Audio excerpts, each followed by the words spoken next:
Hello, my beautiful rock stars. It's your girl Rocqi, your revolutionary hippie from LifeIsRocqi. Welcome to my YouTube channel. Please subscribe and help me get monetized. Sorry, I'm just getting back into the swing of things. You didn't catch my last upload, which I believe was my journey to becoming a homemaker. I took a break from doing long form, so I'm getting back at it in the new year. So thank you for joining me on my journey, my reflections, as I share with all of you. So, as you may have guessed it, I'm a mom, soon to be 25 weeks, 6 months pregnant. So yes, I wanted to take this episode to talk about what I want to teach my little girl that I'm having. So first off, let me address some things. One, it is completely okay, acceptable, and full of love unconditionally if my child turns out to be trans or non-binary or any of the other gender identities that isn't cis. So, totally fine. However, and I'll get into this as I share my journey, discovered gender is important as far as your body and the culture that you want to be a part of. So that being said, I understand that there's a gender neutral element as far as raising children, just preparing them to be a functional adult and survive in this world, you know? And also, there are cultures of gender that exist. And if they were to be trans or non-binary, that is a culture that I'm not in because I'm cisgender. So we would have to find community support and resources for that culture, right? But how we're raising our children is we are going according to the sign sex at birth. And if they were to tell us otherwise, feel free, power to you, but we're just raising them with the understanding of their sex at birth as that being their presumed gender, okay? So that being said, I am currently 30. I'll be 31 next month. And in my journey into my 30s, I really wanted to assess who I was as a woman because in my 30s, I just got married last year and I knew I was going to be having kids. So I knew those were two roles within womanhood that, can have some issues. So I wanted to be clear on who I was as an individual woman. And I actually had the ability to reflect on who I was as a woman because as a woman of color, usually our ethnicity trumps our gender.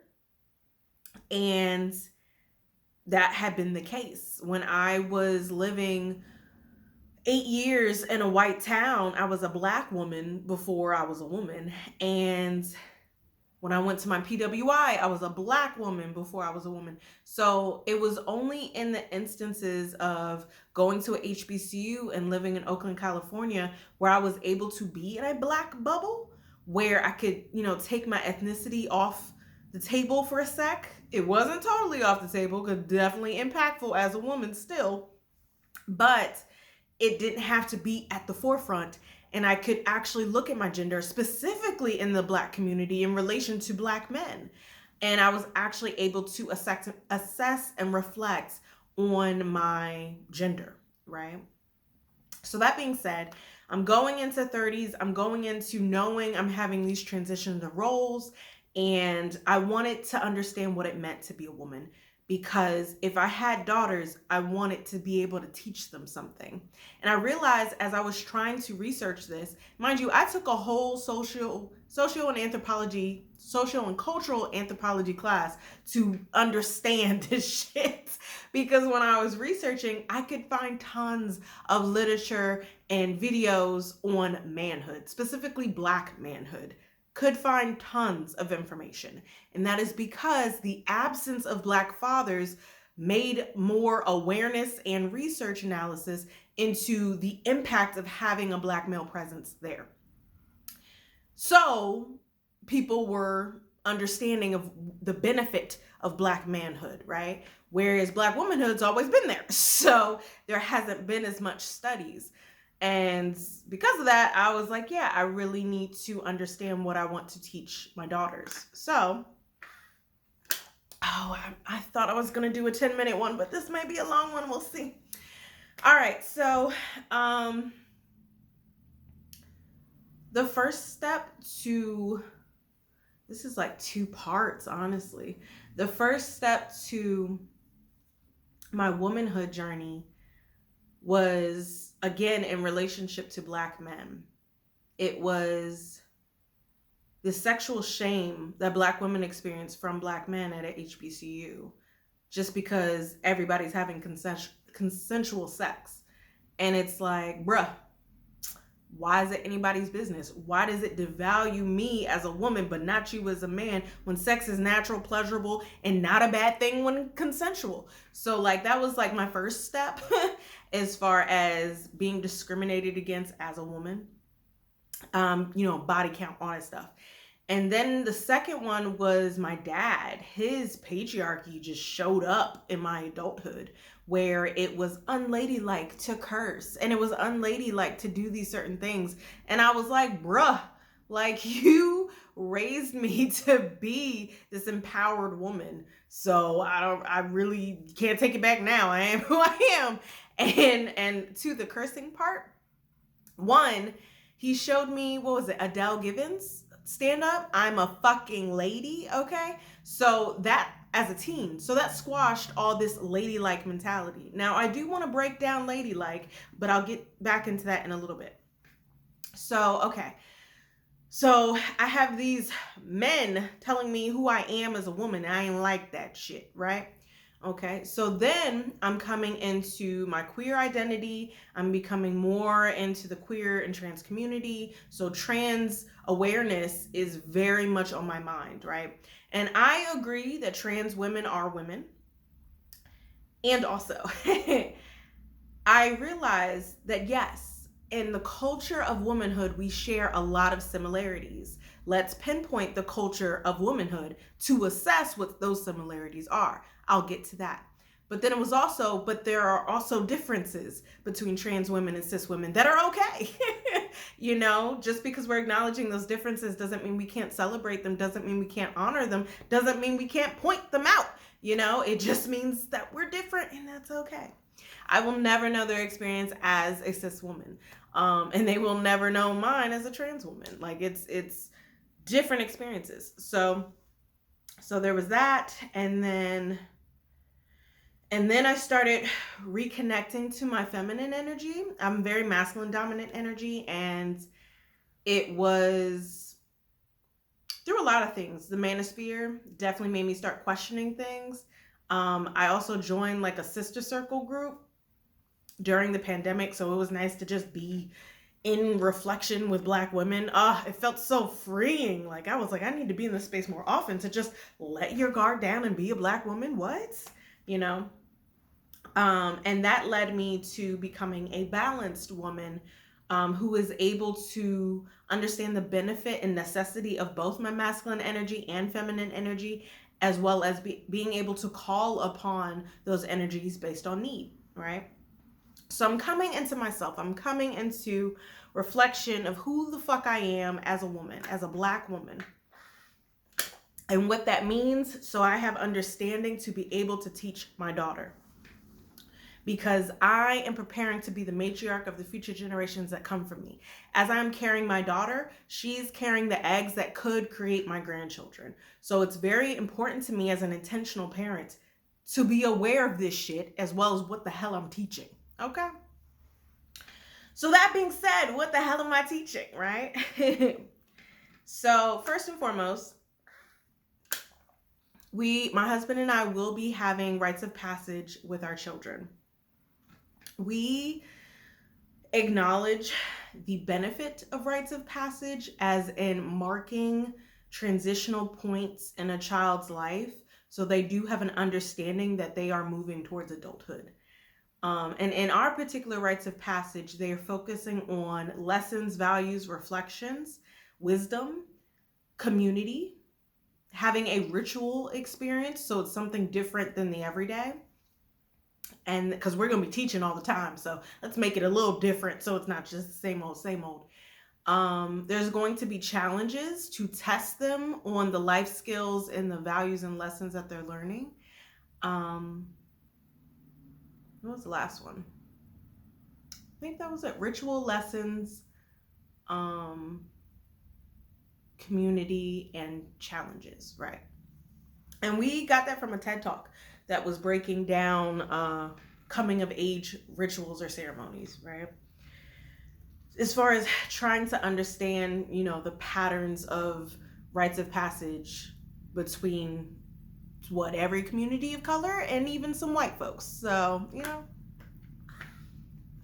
So the first rite of passage would be a ceremony of womanhood for my daughter. And that's because with her first menstruation cycle, I do not want it to be surrounded by shame, silence, secrecy, or disgust like it was with me. My mom, she's not very comfortable with those kind of topics.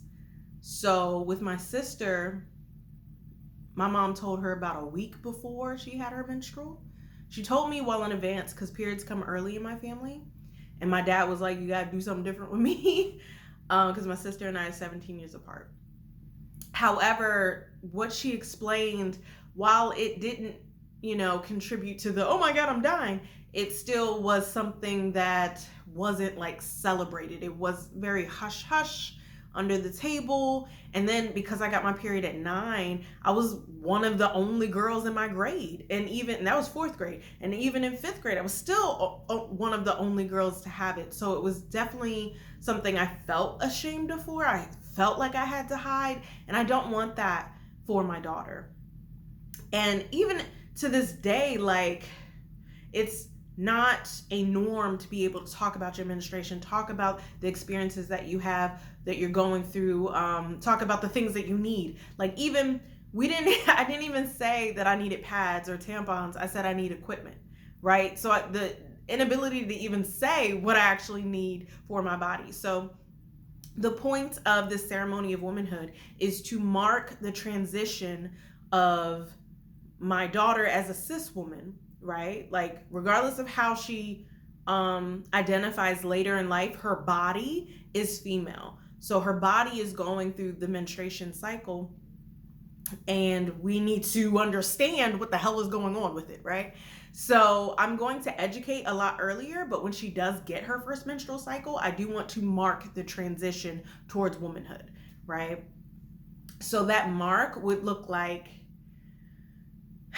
it doesn't have to center her. Some people are weird about attention on them, so it doesn't have to be like you're in the center, we're giving you a birthday cake. It doesn't have to be like that. It could be a group of women that she cherishes coming together and sharing our own experiences of our menstrual cycle, making sure that we understand our bodies and our connection to our bodies, and just understanding what this means as becoming a woman and stuff like that. So as a cis woman, I want to, or as someone, someone who's assigned female at birth, I want to be able to have her celebrated in that moment as far as what her body is experiencing. And it doesn't have to center her, but we are marking this transition. It's important for her to know, because at the end of the day, her first menstruation cycle means she can get pregnant, and we are not sweeping that shit under the rug. We need to know that is important, okay? That is significant. We need to understand. All right. So yes, definitely going to be doing that. Now, the other ones I haven't so much thought about as far as the rites of passage, but I did want to share. And again, subscribe. You'll be with me on this journey as I figure it out. I will be sharing it with you.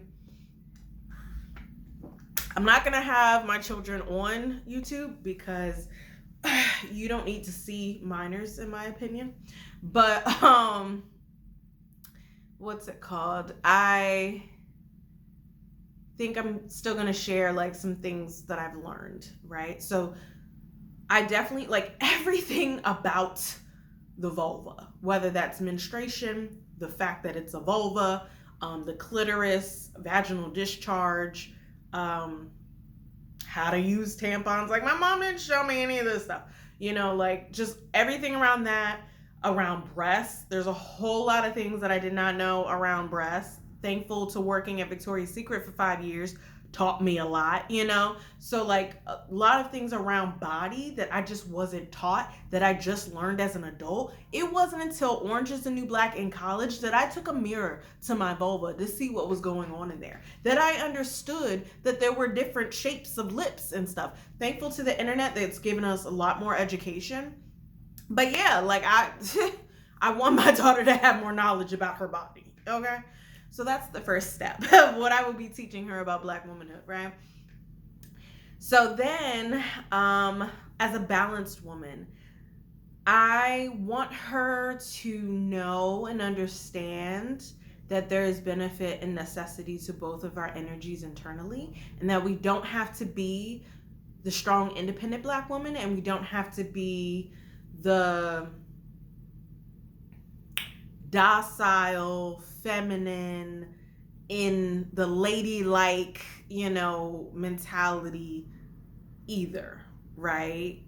Like, that ladylike stuff, what my mom tried to teach me, I didn't fuck with. It was like, I have to wear stockings, I have to sit with my legs crossed, and it was, I have to wear makeup and stuff. Like, I didn't fuck with that shit. Okay, like, that wasn't me.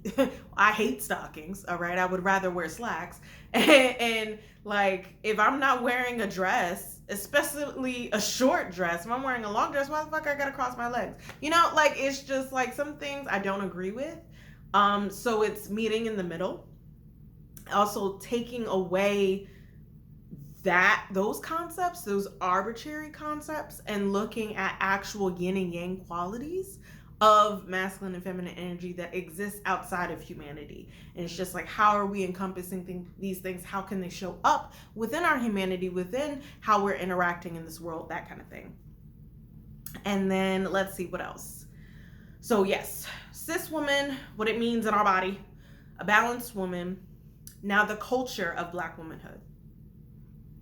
Our hair, I'm sorry, India Irie, but our hair is a thing. Okay, our hair is a big ass thing. All right, so we're just gonna have to address the hair, like, in all its glorious forms, but it's going to be a thing. Okay,